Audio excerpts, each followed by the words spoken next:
Boa noite. O Conexão Porto Indústria desta sexta-feira, que chega à 100ª edição, está começando. A partir do dia 21 de agosto, todos os navios que se dirigirem ao Porto de Santos deverão apresentar um atestado de conformidade com as regras internacionais de destinação das águas de lastro. Caso não apresentem este documento, não poderão atracar. A Autoridade Portuária de Santos já comunicou o Sindicato das Agências de Navegação Marítima, o Sindamar, sobre o cumprimento da norma e muitos armadores já estão apresentando os atestados.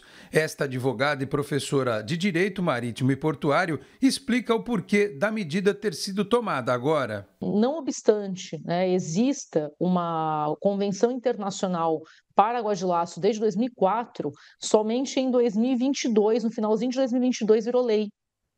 Então, é uma lei, ela foi internalizada de vez aqui no Brasil só em 2022. Por quê? Porque até então o Brasil ele tinha um compromisso de ter ratificado a convenção, mas ele não tinha internalizado, ou seja, o nosso país ele ainda não estava 100% conforme a convenção. Quando internalizou, isso passa por todas as competências, tá?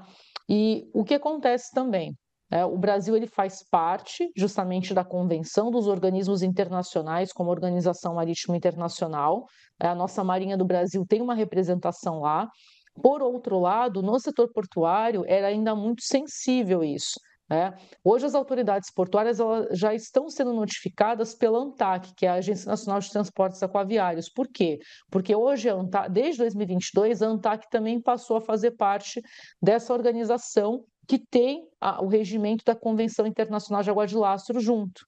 Tá? Então, hoje, além da Marinha do Brasil, a própria ANTAQ, que é a autoridade fiscalizadora para portos, principalmente, e navegação, na sua diretoria de sustentabilidade, junto com o Ministério dos Portos e Aeroportos também, já existe essa preocupação. Por quê? Porque é um compromisso internacional assumido pelo Brasil. E se o Brasil não fiscalizar, o Brasil descumpre. E não é simplesmente soltar lá a lei, tem que fiscalizar. Porque o Brasil, como Estado, ele é auditado também, ele passa por auditorias internacionais para saber se ele está fiscalizando. Então, se a autoridade portuária não fiscaliza e deixa esses navios que não têm o livro de lastro, porque todo navio tem que ter o seu livro de lastro, tem que ter o seu livro de óleo, tem que ter os procedimentos. Se o porto não fiscaliza, junto com as demais autoridades, o porto também está sendo omisso e ele pode pagar junto hoje aos seus stakeholders. Decisão necessária, já que o problema é bastante comum. As empresas mais novas, os navios mais novos, eles já detêm essa tecnologia. A gente está falando aqui, por exemplo, de armadores, donos de navios, navios que talvez não tenham essa tecnologia, não tenham esse cuidado com toda a legislação e que, infelizmente, se você está me perguntando, acontece? Acontece. Com certa frequência, não é a regra, é a exceção, mas acontece. Então, para isso, a autoridade portuária ela precisa ter esse olhar, junto com a sua agência de sustentabilidade, com as suas diretorias, para evitar esse tipo de situação. Mas as empresas principalmente de transporte de containers, a gente está falando aqui de empresas de navegação, que são grandes grupos econômicos, elas têm um maior cuidado com isso, os navios são mais novos, mas a gente não pode esquecer que existem navios aí com muitos anos de uso, que muitas vezes não obedecem à norma. E são esses principalmente que as autoridades portuárias estão tentando controlar, ou fazer com que eles entrem no jogo, cumpram com as normas, ou eles não vão ter condição de ficar navegando. Existem países que estão mais desenvolvidos nas tecnologias, nos critérios de sustentabilidade, nos critérios de saúde, e existem países que não estão tão desenvolvidos.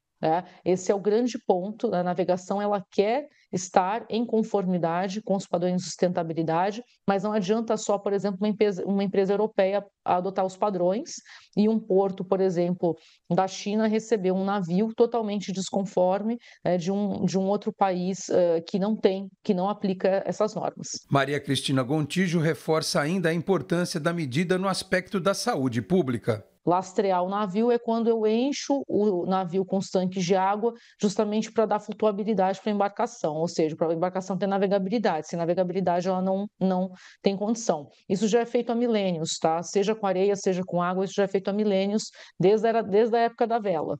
Tá?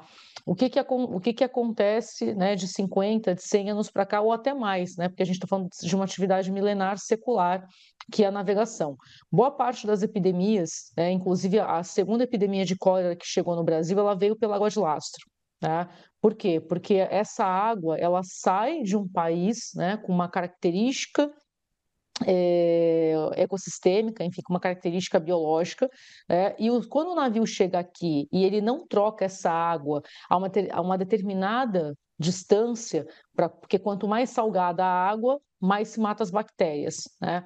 Se o navio ele chega aqui e ele não tem esse controle do lastro, isso pode eventualmente sim, pode não, como causa, né, não só problemas para questões de animais, né, para a própria bioinvasão, então o próprio coral-sol, mexilhão dourado, são espécies que vieram de outros países, peixe-leão, que é um peixe que está matando o pescador aqui no Brasil, que ele é um peixe que não tem predador aqui no Brasil, né, então ele mata também as nossas espécies, né, e além disso, dessa fauna bioinvasora, a gente tem os problemas de saúde, cólera, todas epidemias que podem chegar pela água de lastro, né, vírus, bactérias.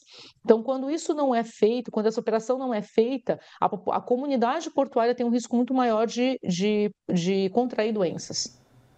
E agora acompanhe os destaques desta semana, direto de Brasília, do Instituto Brasileiro de Infraestrutura e da Frente Parlamentar de Portos e Aeroportos.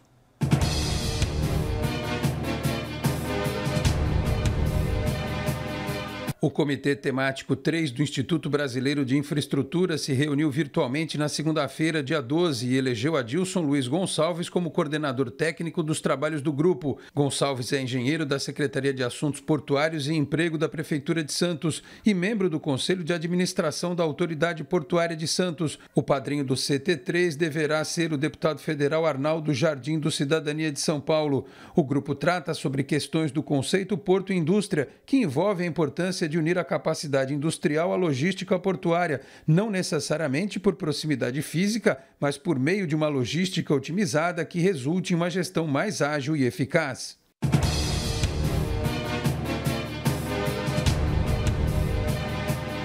O presidente da Frente Parlamentar Mista de Portos e Aeroportos, o deputado Paulo Alexandre Barbosa, e o diretor administrativo e financeiro do Instituto Brasileiro de Infraestrutura, o IBI, Nicola Margiota, receberam na terça-feira os senadores Esperidião Amin, Beto Martins e Sérgio Petecão, em um almoço de aproximação entre os parlamentares e a Frente Parlamentar de Portos e Aeroportos.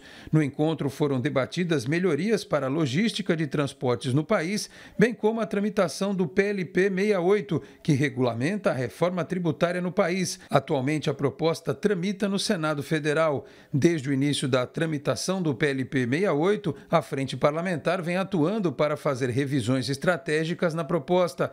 Vale lembrar que a Frente produziu uma nota técnica especificamente voltada a trazer alterações ao texto proposto pelo governo.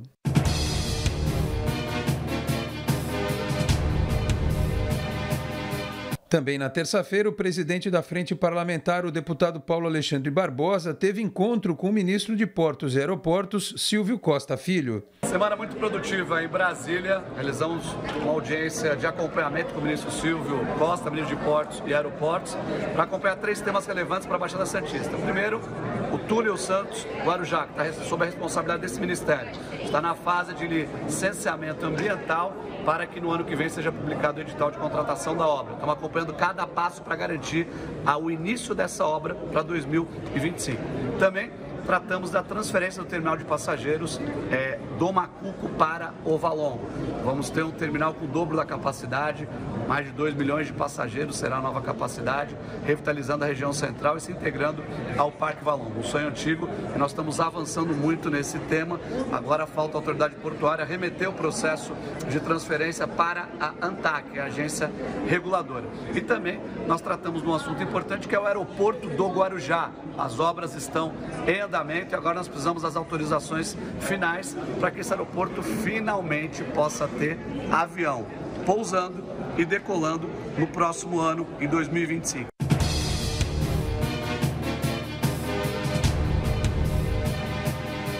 E o Infracast, o podcast da Frente Parlamentar Mista de Portos e Aeroportos desta semana, contou com a presença do diretor executivo do Sindicato dos Operadores Portuários de São Paulo e presidente do Instituto Brasil Logística, Ricardo Molitzas. Em um bate-papo leve e com muitas informações, Molitzas falou da ampla trajetória no setor de infraestrutura de transportes, curiosamente iniciada no dia 1º de maio de 1981, Dia do Trabalho. Apresentou também a visão e perspectivas em relação ao Instituto, que é braço técnico da Frente Parlamentar de Logística, a Frenlog, parceira tanto do IBI quanto da Frente Parlamentar de Portos e Aeroportos.